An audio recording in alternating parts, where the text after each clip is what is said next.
Hello friend, welcome to Samriddhi classes. Friends, आज के इस वीडियो में हम लोग देखेंगे एंटी ट्यूबरकुलर ड्रग की। कुछ और ड्रग देख रहे हैं जिसमें आपकी है रिफाम्पिन देखेंगे, जिसे रिफाम्पिसिन बोलते हैं। इसके पहले वीडियो में हम लोगों ने देखा था कि ट्यूबरकुलोसिस क्या होती है, फर्स्ट लाइन की ड्रग किसे बोलते हैं, सेकंड लाइन की ड्रग किसे बोलते हैं, फर्स्ट लाइन ड्रग में कौन कौन सी आती हैं, जिसे हमने बताया था पेरिस PERIS याद कर लेंगे तो आपकी जो 5 ड्रग फर्स्ट लाइन की हैं वो आपको याद हो जाएंगी। उसके बाद हम लोगों ने आइसोनियाजिड देखा था, वहाँ पे उसकी मैकेनिज़्म देखी थी। ठीक, तो आज हम लोग देख रहे हैं एंटी ट्यूबरकुलर ड्रग्स की, और भी ड्रग देख रहे हैं जिसकी ड्रग है रिफाम्पिन, जिसे बोलते हैं रिफाम्पिसिन बोलते हैं, शार्ट फॉर्म में से आर बोलते हैं, आर का डिनोट करते हैं। तो क्या है कि ये सेमी सिंथेटिक डेरिवेटिव है रिफामाइसिन बी का। तो ये semi synthetic derivative of rifamycin B होता है। उसके बाद क्या होता है, किससे मिलता है, तो ये होता है स्ट्रेप्टोमाइसिस मेडिटेरियनिबिल्स। किससे मिलता है, स्ट्रेप्टोमाइसिस मेडिटेरियनी। तो इसको आपको याद रखना है क्योंकि ये जो सोर्स ऑब्टेन्ड है, कहाँ से मिलता है, ये कभी कभी GPAT में या कोई भी आप एंट्रेंस एग्जाम देने जा रहे हैं ये ज़रूर पूछता है। तो आपको यही याद रखना है कि semi synthetic derivative of rifamycin B obtained from Streptomyces mediterranei. अब क्या है कि ये बैक्टीरियोसाइडल इफेक्ट शो करता है। इसका मतलब है बैक्टीरिया को टोटली किल करता है। कौन से बैक्टीरिया को, एम ट्यूबरकुलोसिस। उसके साथ साथ कुछ ग्राम पॉजिटिव और कुछ ग्राम नेगेटिव बैक्टीरिया को भी क्या करता है, ये किल करता है, क्योंकि इसका जो इफेक्ट होता है वो होता है बैक्टीरिया साइडल होता है। अब अगर हम बात करें इसकी मैकेनिज्म की बात करें तो क्या करता है, रिफाम्पिन क्या करता है, इनहिबिट करता है DNA डिपेंडेंट RNA सिंथेसिस को। तो क्या करता है कि ये DNA डिपेंडेंट RNA सिंथेसिस को इनहिबिट करता है।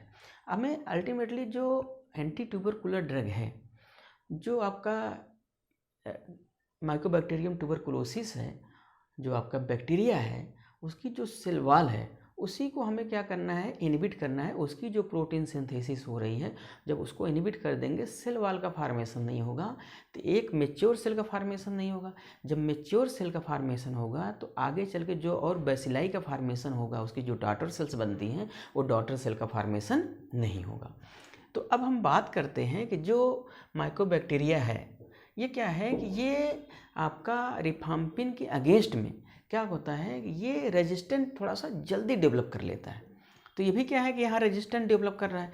तो हमने बताया कि अगर रेजिस्टेंट डेवलप करता है तो क्या करते हैं, या तो डोज बढ़ा देते हैं या ड्रग थेरेपी को ही चेंज कर देते हैं। उसके बाद क्या होता है कि ये जो रिफाम्पिन है ये ओरली एब्जॉर्ब ड्रग है। ठीक, कम्प्लीटली एब्जॉर्ब हो जाती है, बॉडी के डिफरेंट पार्ट में डिस्ट्रीब्यूट हो जाती है और लीवर में इसकी मेटाबॉलिज्म हो जाती है।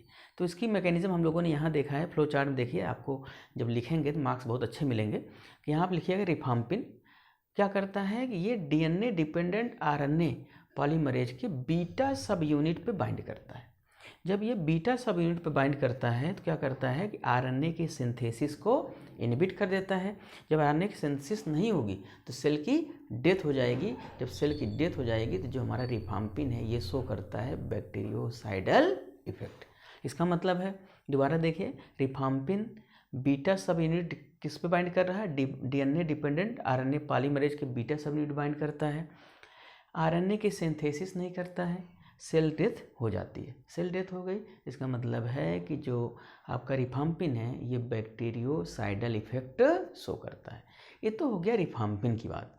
अब हम लोग देखते हैं इसकी इंट्रैक्शन में अगर हम बात करें रिफाम्पिन की, रिफाम्पिन क्या करता है, ये खुद ही अपनी और कुछ ड्रग की मेटाबॉलिज्म को क्या करता है, इंड्यूस करता है। जो मेटाबॉलिक एंजाइम है उनको इंड्यूस करता है। तो अब मेटाबॉलिक एंजाइम इंड्यूस करता है किस कौन सी ड्रग के लिए, टिजॉक्सिन के लिए, वारफेरिन के लिए, कंट्रासेप्टिव के लिए। कंट्रासेप्टिव की बात करें तो क्या होता है कि अगर कंट्रासेप्टिव में इसका एंजाइम को क्या कर रहा है, मेटाबॉलिक एंजाइम को इंड्यूस कर रहा है, मेटाबॉलिज्म होगी तो क्या होता है, ये इनएक्टिव हो जाता है। क्या हो जाएगा, इनएक्टिव हो जाएगा। और ये जो डिजॉक्सिन है, वारफेरिन है, जब इनकी मेटाबॉलिज्म फास्ट होगी, मेटाबॉलिज्म ज़्यादा होगी, ड्रग का कंसंट्रेशन ऑटोमेटिकली क्या हो जाएगा, कम हो जाएगा। अब दूसरी ड्रग जो है वो है ईथम्ब्यूटाल। ईथम्ब्यूटाल क्या है कि ट्यूबरकुलोसिस के अगेंस्ट में बैक्टीरियोस्टैटिक इफेक्ट शो करता है। इसका मतलब है बैक्टीरिया के ग्रोथ को इनहिबिट करता है। तो क्या करता है कि ये जो ईथम्ब्यूटाल है ये आपका अरेबिनोगैलेक्टन सिंथेसिस को इनहिबिट करता है। तो यहाँ पे देखिए, इसको आपको याद रखना है क्योंकि ये सब बड़े इंपॉर्टेंट क्वेश्चन है यहाँ पे कि ईथम्ब्यूटाल किस पे बाइंड करता है। तो आपको बताना पड़ेगा अरेबिनोगैलेक्टन सिंथेसिस को इनहिबिट करता है। अब क्या है कि जो अरेबिनोगैलेक्टन है ये माइकोलिक एसिड का एक पार्ट है। और माइकोलिक एसिड क्या है कि ये आपका माइकोबैक्टीरियम ट्यूबरकुलोसिस, जो आपका ट्यूबरकुलोसिस है उसकी जो बैक्टीरिया है उसका एक सेल वॉल का एक पार्ट है। तो इसका मतलब है कि माइकोबैक्टीरियम का जो सेल वॉल है उसमें माइकोलिक एसिड काम करता है। माइकोलिक एसिड का एक छोटा सा पार्ट है अरेबिनोगैलेक्टन। तो हमारा जो ड्रग है ईथम्ब्यूटाल वो अरेबिनोगैलेक्टन को क्या करता है, सिंथेसिस को इनहिबिट कर देगा। अब इनहिबिट कर देगा तो माइकोलिक एसिड का फार्मेशन नहीं होगा। माइकोलिक एसिड का फार्मेशन नहीं होगा तो सेल वॉल की सिंथेसिस नहीं होगी। सेल वॉल की सिंथेसिस नहीं होगी, सेल की डेथ होगी क्योंकि मैच्योर सेल का फार्मेशन नहीं होगा। अब एक दूसरी ड्रग है वो आपकी है साइक्लोसेरिन। हम इसको यहाँ पे डिस्कस करते हैं, इसलिए कर रहे हैं क्योंकि इसकी जो सोर्स है कहाँ से आप टेंड करते हैं वो एक बार दो बार आप देखेंगे याद हो जाएगा, क्योंकि ये सब मेन जो है आपके एंट्रेंस एग्जाम में पूछे जाते हैं। तो क्या है कि साइक्लोसेरिन की बात करें तो ये ऐसी एंटीबायोटिक है जो आपका एस एरेडेसियस से आपटेंड होता है। एस एरेसिडेसियस से आपटेंड होता है।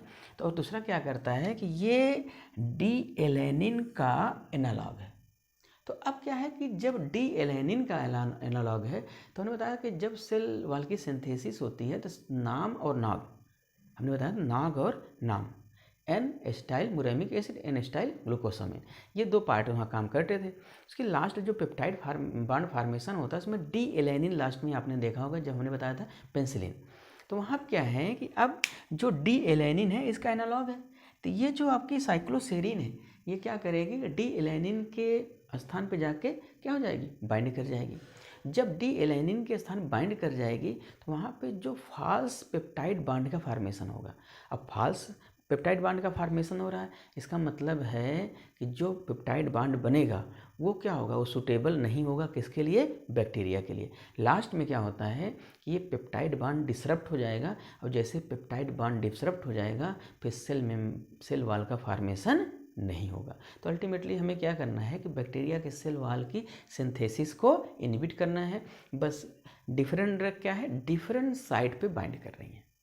कोई माइकोलिक एसिड बाइंड कर रहा है, ठीक है, कोई अरेबिनोगैलेक्टन बाइंड कर रहा है, कोई आपका डी एलेनिन बाइंड कर रहा है, लेकिन अल्टीमेटली क्या करती हैं कि ये सेल वॉल की सिंथेसिस को इनहिबिट कर देती हैं। कोई भी मैच्योर सेल का फार्मेशन नहीं होगा, सेल की डेथ हो जाएगी। तो आज हम लोगों ने देखा यहाँ पे एंटी ट्यूबरकुलर ड्रग्स की, कुछ और ड्रग हम लोगों ने यहाँ पे डिस्कस किया। तो अब हम लोग नेक्स्ट वीडियो में देखेंगे थेरेपी ऑफ ट्यूबरकुलोसिस। मीन्स अगर जो ट्यूबरकुलोसिस होता है उसकी कौन सी थेरेपी चलाई जाएगी, कौन से कॉम्बिनेशन में चलेगी, कितने दिन का रेजिमेन होगा और क्या प्रिकॉशन हमें लेने चाहिए। तो हम लोग मिलते हैं नए वीडियो में। Thank you.